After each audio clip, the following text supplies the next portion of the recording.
think I got these put together, but if you go through and realize you're missing a Roman numeral, these are the topics that I said I print out, and it's just a page with a heading at the top. Go on there, go on there. And this is, I think for myself, this is going to be beneficial. It should be.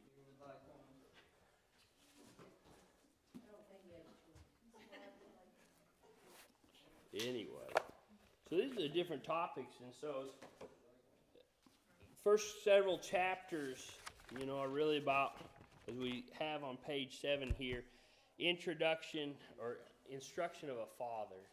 And so here again, Solomon is trying to pass on what he's learned, and that's an attribute that all of us as parents try to do. Good parents do is to make sure that our children, as we instruct our parents, that our children do better than we did, right? That's what our goals should be. And so we're in Proverbs chapter 1, and we're talking about the Lady of Wisdom last week. And so as we think about this again, we think about this figure of speech. I got to get my mind back. It's been a crazy day. It's been a crazy day. Spring. Anyway. So verse 20. We mentioned here at a first bullet point, and I'm doing real brief notes. I hope you're taking notes as you go through and study these things. Because the Proverbs has a lot of personal application, as does the rest of the Bible, right? But you're going to be thinking about different situations in your life, different interactions that you've had. They're going to be personal to you. And so that's why one of the reasons once we introduce the book, I want these notes to be personal to you, and that's what I'm trying to do as I go through this and think about these things. But verse 20, as we go back and reintroduce, as we go through this section, wisdom calls aloud from outside. She raises her voice in the open squares. She cries out in the chief concourses. At the openings of the gates in the city, she speaks her words. And as we think about this, as we talked about, and we're going to move through this pretty quickly, is wisdom something that we should be ashamed of? Is wisdom something that we can hide? You think about that. Now, we shouldn't be trying to use our wisdom to showboat, right? But if we were, that's not a very wise thing to do. That's pride that's creeping in. But when we think about this, people that have wisdom, it's not something that has to be told. It's something that everybody will see and know. And so you think about this. Here she is. Wisdom calls from outside. She raises her voice in the open squares. She cries out in the chief concourses at the opening of the gates in the city. She speaks her words. Then as we talked about just a little bit, how long, you simple ones, will you love simplicity? For scorners delight in their scorning, and fools hate knowledge. You think about the complexity of life, right? Name some things in your life that makes your life more complicated than others. We can talk about a lot of different things, right? Ron's thinking about his cows. But you break it down, think about this. What about your jobs? How many people in America, we see a trend. How many people in America actually have jobs? Not enough. Not enough. Things like this. And so when you look at this, we talk about how long, you simple ones, will you love simplicity? For us to be successful as Christians, we're going to have a certain air of complexity in our life, right? To me, that means that you're just not willing to try to improve. That's right. That's right. And that's the end of verse 22. Fools hate what? Knowledge. Right? I don't want to know. Right? Because we say ignorance is bliss. And we talked about that last week, so I won't spend a lot of time on this. Some are more blissful than others. Some people are more blissful than others. Right? As you think about this and this concept, at least these are some of the things I'm thinking about as I go through this. Name some things that heaven is called. Paradise. Okay. It's a paradise. There's also the paradise for the Hadean realm, right, that Jesus talked about, right? Here's the one that I thought about. Rest, right? We sing a song, "Oh, land of rest, for thee I," what? Sigh. Pine? Yeah, I think that might be pine or sigh, depending on the songbook, right? And so the idea is, we've got to have some complexity. We've got to be doing things in life that will wear us down, make us tired. So it goes on, verse 22, "Turn at my rebuke, surely I will pour out my spirit on you. I will make my words known to you." So you have this lady wisdom, and what is her goal? What's she trying to impart? Yeah, as if it's a free gift, and she's trying to find somebody to do what? Take it. But is anybody wanting to receive it? I think about that. We talk about free gifts, and we say nothing in life is free, but there really are some things that are free in a sense that we don't have to pay for, but we have to seek them. Okay, so think about that. Verse 23, though, it sounds like she's telling us that if we will accept it, then we would get more. Yeah. We would receive more wisdom. Yeah. Did you print more? Yeah. Oh, there was more on the shelf. Sorry. Okay. I guess I didn't get them all. Those were the ones that I thought might not be all. There's more people here tonight than I planned, and that's a good thing, right?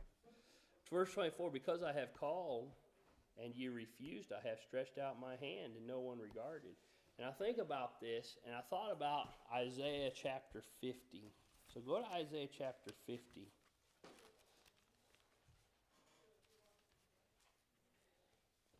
And Isaiah,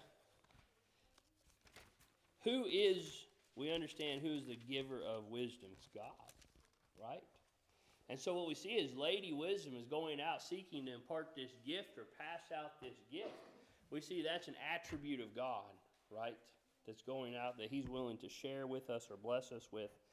And so in Isaiah 50, it says, "Thus says the Lord, where's the certificate of your mother's divorce? Whom I have put away, or which of my creditors is it to whom I have sold you? For your iniquities you have sold yourselves, and for your transgressions your mother has been put away. Why then, when I came," here's what I was thinking about, verse 2. "Why then, when I came, was there no man? Why, when I called, there was no answer? Is my hand shortened at all that I cannot redeem, or have I no power to deliver? Indeed, with my rebuke I dry up the sea, I make rivers a wilderness. Their fish stink because there was no water, and die for thirst." Right?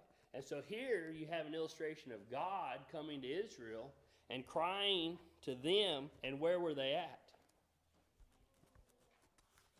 We realize, as we think about this, wisdom and righteousness go hand in hand. We cannot be wise and unrighteous. And so when God came to call the Israelites, not only had they rejected God, but in rejecting God, what did they also reject? Wisdom, right? So you think about that. And so to find a wise individual, and we know there's people in the world that make sense and are logical and things, but they're holding themselves back when they don't follow God because there's so much more to be offered there. Verse 25, it says, "Because you disdained all my counsel and would have none of my rebuke." And you think about verse 25, counsel and rebuke. Fix a problem, right? So we see rebuke. You're rebuked when what? Paul withstood Peter to the face. Why? He rebuked him because there was a problem. All right? Peter needed to change his thinking because it was affecting his righteousness, his godliness. So you think about this, and so with wisdom, as she comes, she said, "Because you disdained all my counsel, I have and would have none of my rebuke." Growing pains. What are growing pains?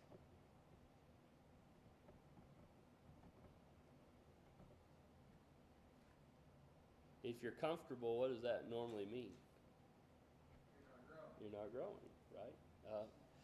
And think about that. You know, congregations, when we grow, there's growing pains that are associated with congregational growth, isn't there? Changes dynamics, things happen, right? Maybe we have to sit closer to somebody else in the pew. Maybe we have to share our pew, you know, things like that. The growing pains, there's a lot more than that. We always joke about our pews and our seating arrangement. We think about that. Growing pains would have to change. And when we're rebuked, it's because we have to change. So in verse 26, I also will laugh at your calamity. I will mock when your terror comes. So you have Lady Liberty that's come, willing to offer blessings freely. And when we refuse them, what does she say she's going to do? Yeah. You ever sat on the porch and, you know, figuratively, and watched something unfold, something you've warned about, and you knew would happen, right? Sometimes that happens with kids, right? Say, don't do that, don't do that. Eventually what'll happen? So you think about that. And so here she is. She says, you know what? She said, I had the medicine or the cure, and you rejected it. Then as she goes on, verse 27, or Solomon does, when your terror comes like a storm, your destruction comes like a whirlwind, when distress and anguish come upon you. You think about these analogies. When terror comes like a storm. So I know Eric is one that really watches the weather, okay? He watches the weather. Do you dictate any of that? Yeah, he wishes. There'd be a lot more storms if he could dictate. You can't, right? You can't. You can't change it. You can't influence it. You can't affect it. It's there, right? And then you think about the destruction that comes from a whirlwind, right? You read articles or talk to individuals, you know, as you talk about, you know, as a perspective from emergency services, right? We can spend our lives, a lifetime, preparing for a tornado. But the only thing you can do is pick up the pieces. That's it. I mean, you can have some safeguards in place to warn your community, shelters. There's a lot of those things you can do. But ultimately, what are you going to end up doing after a whirlwind comes through?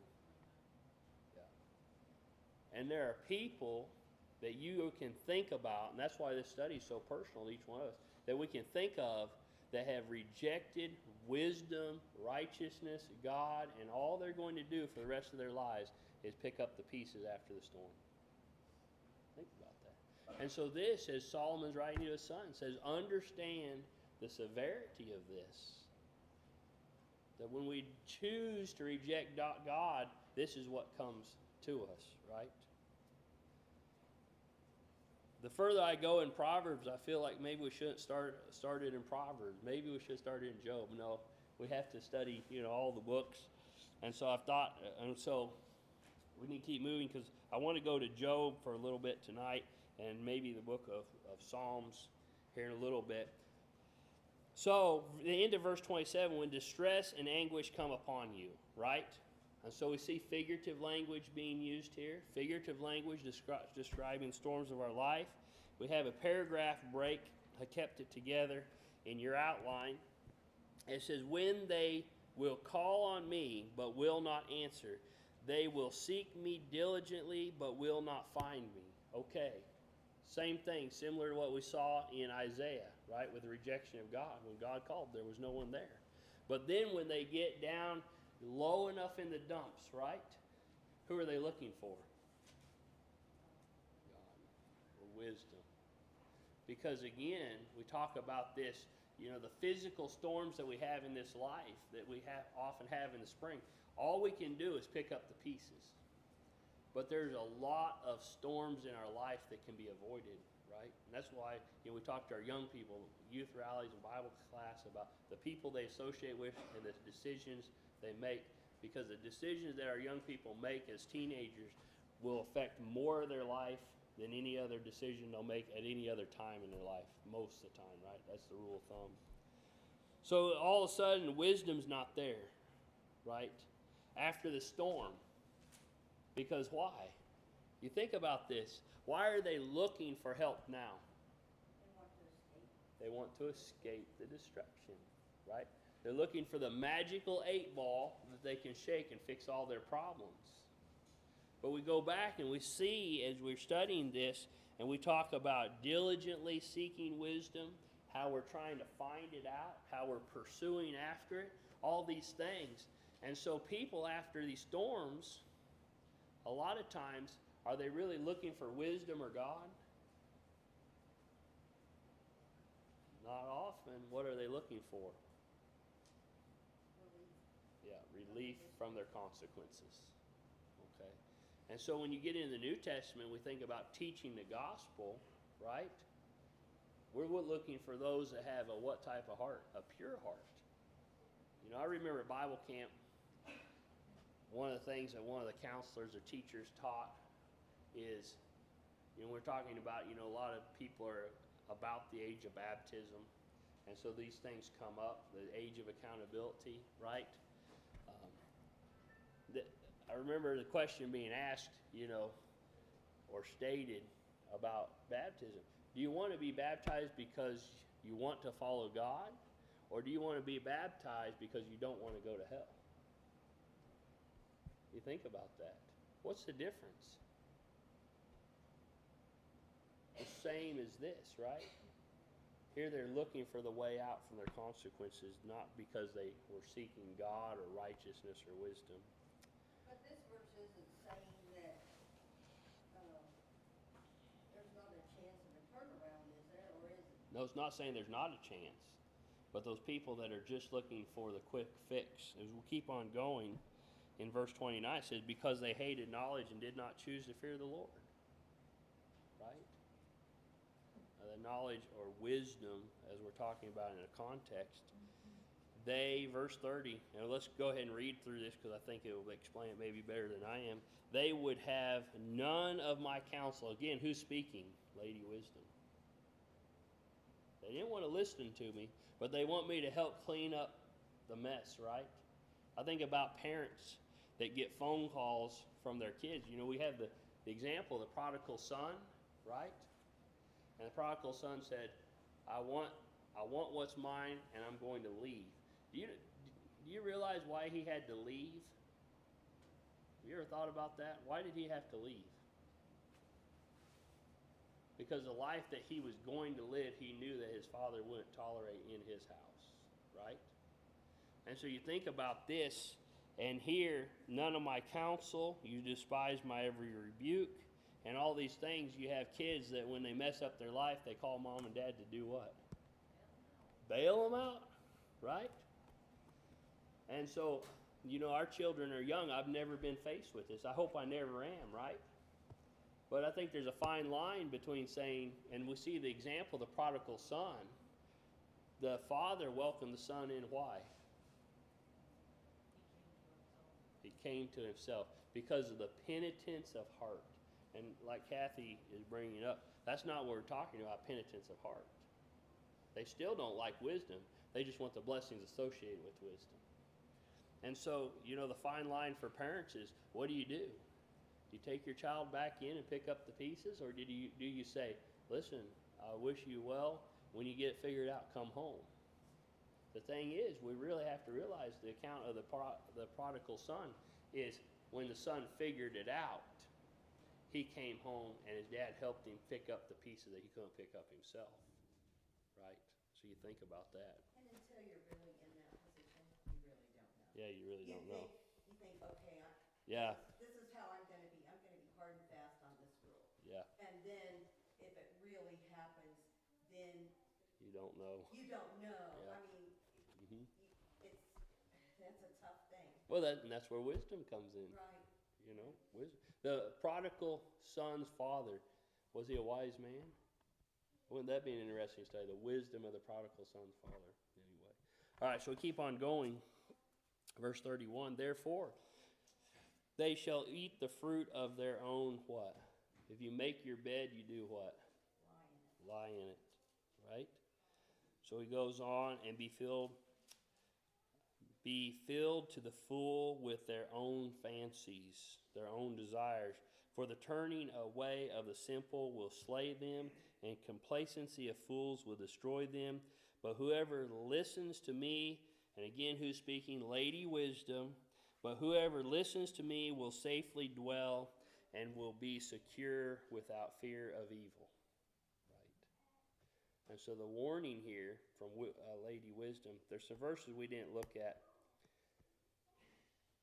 Let's go ahead and look at Hebrews 12. And we're going to begin before verse 11 because we're going to look at it as we come to chapter 2. And so if we look at it now, as we introduce chapter 2 tonight, then we'll already have it in our minds and be able to reference the information. Hebrews 12. Hebrews 12. Verse 11. No, we're actually going to go all the way back to verse 3. So if you want to read 3 through 11, if you don't mind. For consider him who endured such hostility from sinners against himself, lest you become weary and discouraged in your souls. You have not yet resisted to bloodshed, striving against sin, and you have forgotten the exhortation which speaks to you as to sons. My son, do not despise the chastening of the Lord, nor be discouraged when you are rebuked by him. For whom the Lord loves he chastens, and scourges every son whom he receives. If you endure chastening, God deals with you as with sons. For what son is there whom a father does not chasten? But if you are without chastening, of which all have become partakers, then you are illegitimate and not sons. Furthermore, we have had human fathers who corrected us, and we paid them respect. Shall we not much more readily be in subjection to the Father of spirits and live? For thy indeed for a few days chastened us as seemed best to them, but he for our profit, that we may be partakers of his holiness. Now no chastening seems to be joyful for the present, but painful nevertheless. Afterward it yields the peaceable fruit of righteousness to those who have been trained by it. Okay, so we look at this. You go back and you look at the quote in verses 5 to 6. We're going to Proverbs chapter 3. That's where we're studying too. But Proverbs chapter 3, we have chapter 1 and chapter 2. And then when we get to chapter 3, we're going to see that chastening is a common theme, right? What's some other words to describe chastening? Discipline. That's probably the one that's most common, right?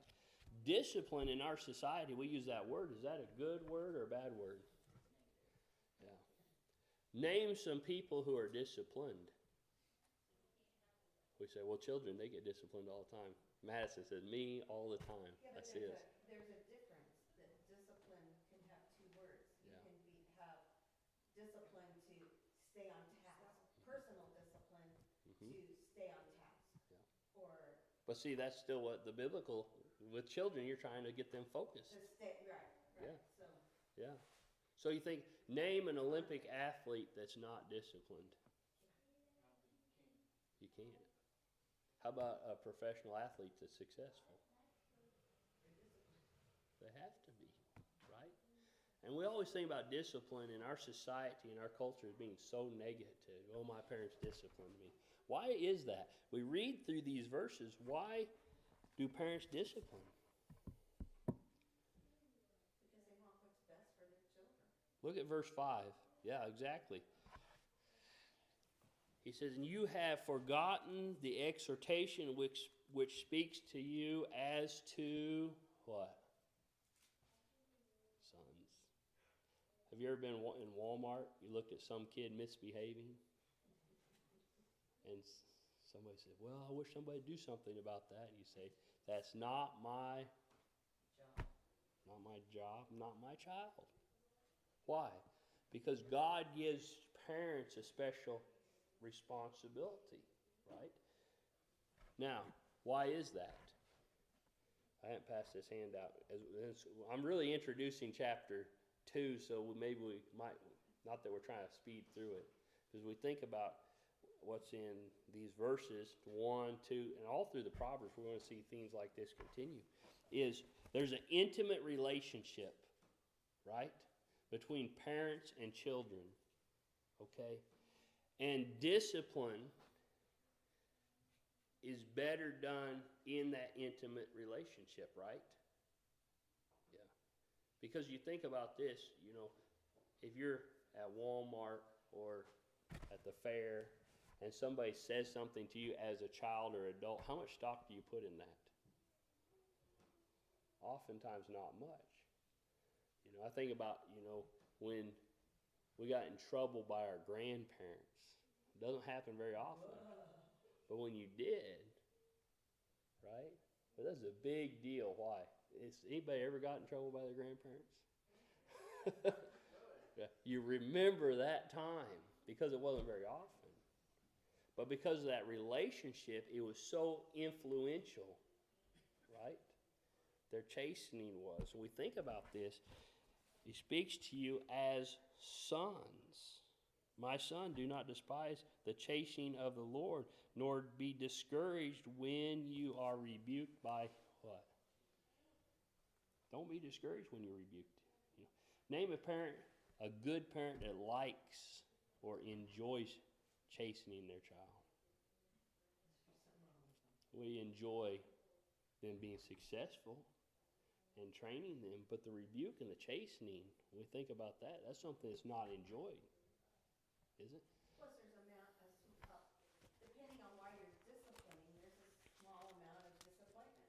Mm-hmm. Because you're disappointed that whatever they did to cause you to have to discipline them, you're disappointed that they did that. Yeah. And that goes different stages, different ages, Mm-hmm. but, when they're little, there isn't quite as much disappointment.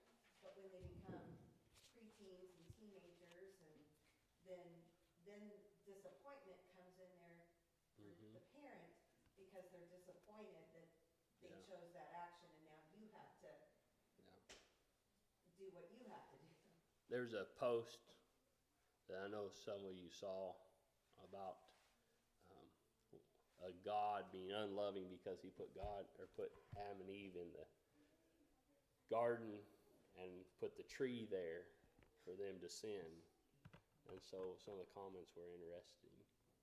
And so you think about that. When you decided to have children, parents, did you know your children would make mistakes? Yeah. We did. But that's part of them being a free moral agent and being themselves in development and growing in things. And so God didn't make robots in the garden. He made it free moral beings. And so we have, through the book of Proverbs, we have ways to bless our lives. And see, Adam and Eve rejected the word of God, which was wisdom. And when they rejected God's wisdom in the garden, they became cursed as a result of it. So we think about these. Verse 7, if you endure chastening, God deals with you as with sons.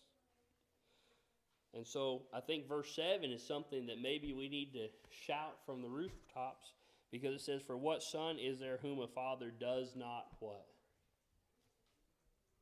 Think about that. You cannot be a parent without doing what? Disciplining. And so you go back and we think about, while you're here, go Galatians 6, but while you're turning Galatians 6 and verse 7, when somebody gets there, read that. Then we're going to go back to the Proverbs. And you think about this, and you think about Solomon writing this letter to his son. Was it a rebuke? Was it a chastening? I don't know how I'd feel if I sat down and read a letter like this. It was a warning, right? You think about this.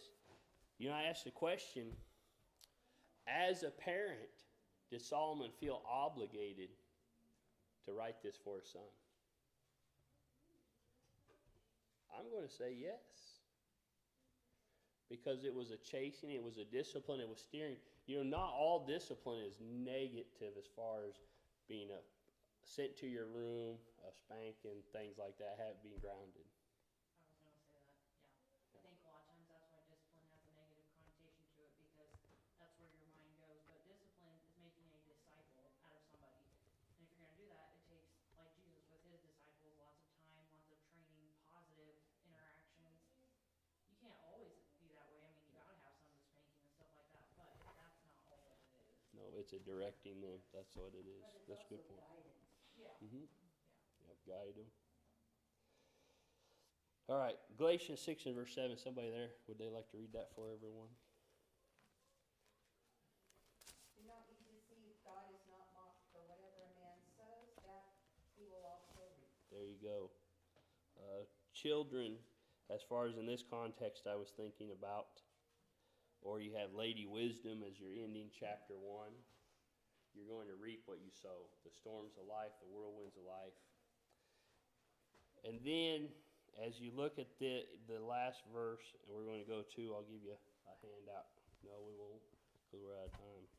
I thought, here I was thinking, like on Sunday nights we have till top of the hour, but I ruined all my time. So the end of your handout in verse 7 says, you cannot keep a good man down.